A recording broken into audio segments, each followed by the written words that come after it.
অবাক করার ব্যাপার হচ্ছে শুধু ধর্ষণ না, ধর্ষণের পরে ধর্ষককে বাঁচানোর জন্য বিএনপির স্থানীয় একাধিক গ্রুপের লিডার, একাধিক নেতা একসাথে জড়িত হয়ে কমন ইন্টারেস্টে মিলিত হয়ে ধর্ষককে বাঁচাচ্ছে।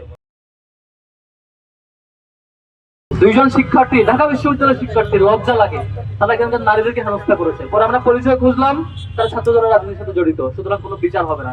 এখন পর্যন্ত দৃশ্যমান কোনো বিচার আমরা লক্ষ্য করি নাই। এবং আপনারা সাংবাদিকরা আছেন, সম্ভবত 2টা পত্রিকা নিউজ হয়েছে, 2টা পোর্টালে দেখলাম। এর বাইরে বাকি সাংবাদিক বন্ধুরা যে নিউজ করবেন সেটাও হয় নাই। এই যে প্রত্যেকটা ঘটনা আমরা রাস্তায় নামবো, প্রেস রিলিজ দেবো, তারপরে সাংবাদিকরা নিউজ ছাপাবে, আর নয়তো তারা তাদের হাত বন্দি। এই বাংলাদেশ আমরা দেখতে চাই নাই। নরসিংদীর খোঁজ দিলাম, অবাক করার ব্যাপার হচ্ছে শুধু ধর্ষণ না, ধর্ষণের পরে ধর্ষককে বাঁচানোর জন্য বিএনপির স্থানীয় একাধিক গ্রুপের লিডার, একাধিক নেতা একসাথে জড়িত হয়ে কমন ইন্টারেস্টে মিলিত হয়ে ধর্ষককে বাঁচাচ্ছে। আমার অবাক লাগে, এই যে মিডিয়াগুলোতে তারেক রহমান কোন চেয়ারে রেখে কোন চেয়ারে বসছেন দেখুন, ভিডিও সহ ভিডিও আপলোড হয়, আবার আপলোড হয়। তারেক রহমান দেখুন সচিবালয় থেকে হেঁটে হেঁটে যাচ্ছেন, সাথে মেয়েকে নিয়ে হেঁটে যাচ্ছেন। এই ভিডিও দেওয়ার জন্য সাংবাদিকদের সময় হয়, কিন্তু এলাকায় বাড়ির বাবার সামনে থেকে কিশোরীকে উঠে নিয়ে গিয়ে একাধিকবার ধর্ষণ করে হত্যা করা হয়। আবার সেই ঘটনা স্থানীয় বিএনপি নেতা পুলিশকে ফোন দেয়, লোকজনকে ফোন দেয়, বাড়ির লোকজনকে হুমকি দিয়ে এলাকা ছাড়া করার ব্যবস্থা করে। তারপরে সামগ্রিক কাজে জড়িত হয় একাধিক নেতা, একাধিক গ্রুপ। মিডিয়া একটু ইনভেস্টিগেটিভ কিছু বের করবে, সেই সুযোগ হয় না। এটা লজ্জা আমাদের জন্য।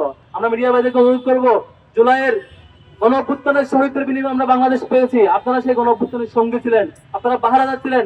অনেক ভাইরা জীবনের বিনিময়ে পাহারাদার হয়, অনেক সাংবাদিকরা জীবন দিয়েছিল। আমরা সুন্দর একটা বাংলাদেশ পেয়েছিলাম। এখন আবারও ফেসিবাদকে ফিরিয়ে আনতে চায় না। আপনারা দায়িত্বশীল আচরণ আমরা আশা করি। সম্মানিত বন্ধুগণ, যে বাংলাদেশ জুলাই গণঅভ্যুত্থানের বিনিময়ে আজকে আমরা পেয়েছি, ঢাকা বিশ্ববিদ্যালয়ের এই নিরাপদ এরিয়া থেকে শুরু করে গ্রামের এলাকা পর্যন্ত প্রত্যেকটা এলাকা শুধু আজকে ধর্ষণ নয়, চাঁদাবাজি নয়, বরং ক্ষমতাসীন দল তাদেরকে পাহাড় দেওয়ার কাজে ব্যস্ত হয়েছে। এটা খুবই দুঃখজনক, খুবই লজ্জাজনক। তারেক রহমানকে অনুরোধ করবো, যদি এভাবে চলতে থাকে পতনের দিন আপনাদের গুনতে শুরু হতে পারে। আপনারা যদি ক্ষমতায় থাকতে চান, ভালোভাবে চালাইতে চান, এখন এই চাঁদাবাজ এবং দর্শনের ব্যাপারে সিরিয়াস হন। যদি সিরিয়াস না হন, এই যে ছাত্র দল থেকে শুরু করে স্থানীয় বিএনপি পর্যন্ত আপনার দলের প্রত্যেকটা পর্যায়ের লিডাররা এই যে চাঁদাবাজ এবং ধর্ষককে আশ্রয় দেয়, নারী হেনস্থাকারী প্রকাশ্যে ভিডিও পাবলিশ হওয়ার পরও তাদেরকে আশ্রয় দেয়, এই ঘটনা চলতে থাকলে এই চূড়ান্ত বিক্ষোভ, জনমনে যে বিক্ষোভ আপনারা লক্ষ্য করছেন, রাজু ভাস্কর্য থেকে এই বিক্ষোভ একেবারে তৃণমূল পর্যায়ে পর্যন্ত পৌঁছাবে। এই বিক্ষোভ শুধু সরকারের বিরুদ্ধে নয়, শুধু প্রশাসনের বিরুদ্ধে নয়, আপনার দলের প্রত্যেকটা কাজের বিরুদ্ধে যেতে বাধ্য হবে। সম্মানিত বন্ধুগণ, আপনার দল বিএনপি গত 15 বছর একটা মজলুম সংগঠন ছিল, নির্যাতিত হয়েছিলেন। আমরা কখনোই আশা করি না আজকে আপনারা জালিম হবেন। আমরা কখনো আশা করি না ধর্ষণ হওয়ার পরে এই ঘটনার আপনাদের প্রত্যেকটা দলের নেতা কর্মী, মিডিয়া উইং, অ্যাক্টিভিস্ট সবাই সংগতভাবে প্রচার করবেন ঘটনা মিথ্যা, ঘটে নাই।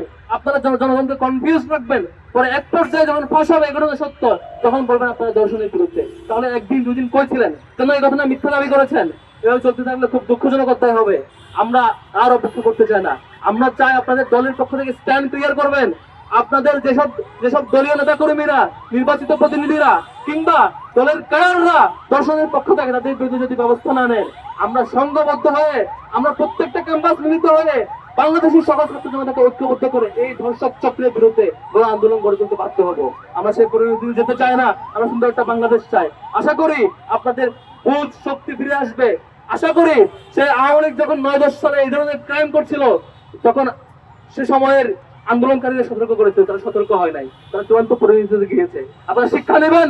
আশা করি আজকের এই বিক্ষোভের পর আপনারা সতর্ক হবেন এবং দৃশ্যমান ব্যবস্থা নেবেন এবং ধর্ষকদেরকে প্রকাশ্যে দিবালোকে মানুষের সামনে শাস্তি নিশ্চিত করার ব্যবস্থা করবেন। তাহলে পরে আমরা আশ্বাস পাবো এবং সম্ভবত আমরা ঘরে ফিরতে পারবো, নয়তো আপনাদের পরিণতির দিকে চূড়ান্ত পরিণতি যেতে হবে। আমরা এই ক্যাম্পাস সহ, ঢাকা বিশ্ববিদ্যালয় সহ প্রত্যেকটা ক্যাম্পাস, প্রত্যেকটা নারী এবং বোনদের নিরাপত্তা নিশ্চিত করার জন্য আমাদের আপ্রাণ লড়াই থাকবে। যে পর্যন্ত আমাদের নিঃশ্বাস থাকবে, জীবন থাকবে, আমাদের বোনদের নিরাপত্তার জন্য আমাদের সবটুকু মিলিয়ে দিয়ে এই লড়াইয়ে, এই সংগ্রামে আমরা আপোষহীন থাকবো ইনশাআল্লাহ। কিন্তু রাষ্ট্রের পক্ষ থেকে বিচার দেখতে পাই না। আমরা প্রতিবাদ জানাই। 2 দিন সোশ্যাল মিডিয়া হাউস চলে, এরপরে কিশোর ফিরে হারিয়ে যায় দর্শকের আত্মচিৎকার, বিচার কিন্তু হয় না। আজকে আমরা স্পষ্ট বলতে চাই, এই যে দর্শন হয়, বিচার হয় না, এই যে বিচারী সংস্কৃতি, এই সংস্কৃতি থেকে আমাদের বেরিয়ে আসতে হবে।